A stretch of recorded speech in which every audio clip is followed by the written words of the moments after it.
지구촌에서 일어났던 두 개의 비극, 오늘 현장, 지금의 모습은 어떤지 살펴보려고 합니다. 먼저 9천여 명의 목숨을 앗아갔던 네팔 대지진입니다. 지금 봐도 참혹합니다. 이 대지진 일어난 지 1년 된 날입니다. 정부가 무능해서 고통이 잘 가라앉질 않고 있습니다. 치유되질 않고 있습니다. 안소영 기자 리포트입니다.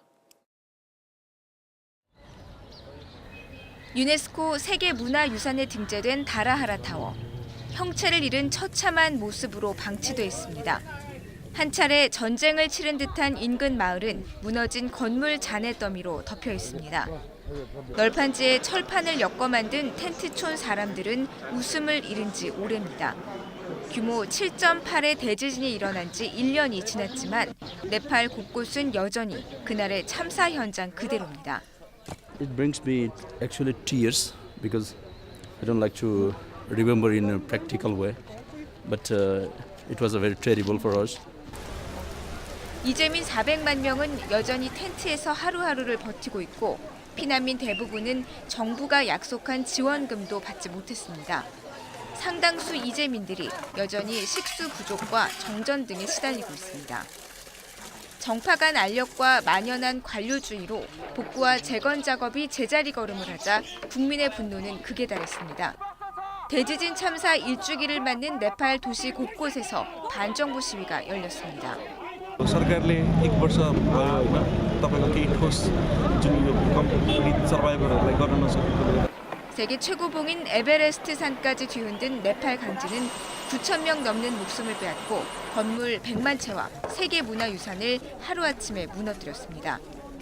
국제사회가 40억 달러 넘는 구호 자금을 지원하는 등 도움의 손길이 이어졌지만 허술한 재정 관리와 전문성 부족 등 무능한 정부 탓에 이재민들은 고통에서 벗어나지 못하고 있습니다. YTN 안소윤입니다. 네, 이번에는 사상 최악의 원자력 발전소 원전 사고였던 구소련, 현재는 우크라이나에 있는 체르노빌입니다. 내일이 벌써 30년 됐습니다. 30년이나 흘렀는데 이곳도 시간이 멈춰 있는 것과 마찬가지라고 합니다. 현장의 모습을 전준영 기자 리포트로 보시겠습니다. 체르노빌 원전 노동자들이 모여 살던 도시 프리피아티. 인구 5만 명이 넘었던 이곳은 원전 사고 뒤 수십 년간 모든 게 멈춘 유령 도시로 변했습니다. 원전 주변 2,600제곱킬로미터는 지금도 거주 금지 구역이지만 일부 주민들은 버려진 땅으로 다시 돌아와 살고 있습니다. 오염된 걸 알지만 경제적인 어려움 때문에 대수롭지 않게 여기는 경우가 대부분입니다. Мы в опасности. А что остается делать? Иначе мы не выживем тут. Тем более в том районе в нашем теперешнем мы не выживем. 지난 1986년 4월 26일 체르노빌 원전 사고 당시 숨진 사람은 31명. 방사능 관련 질병 사망자까지 합치면 많게는 10만 명이 넘습니다. 당시 방사능에 노출된 사람 가운데 5%만 건강에 이상이 없을 정도로 후유증도 상상을 초월합니다. 특히 지난해부터는 재정난에 시달리던 정부가 학교 급식마저 끊어버리면서 학생들의 건강도 더욱 위협받고 있습니다. 지난 2012년부터 체르노빌 주변 토양 오염 조사도 중단됐고 농부들에게 주던 독성 물질 제거제도 끊겼습니다.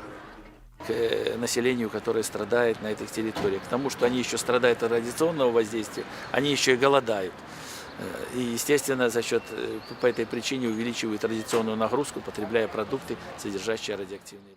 30년 전 사고 원자로는 방사능 유출을 막기 위해 설치한 콘크리트 방호벽에 금이 가면서 다시 철제 구조물을 덮어 씌우는 작업이 진행되고 있습니다.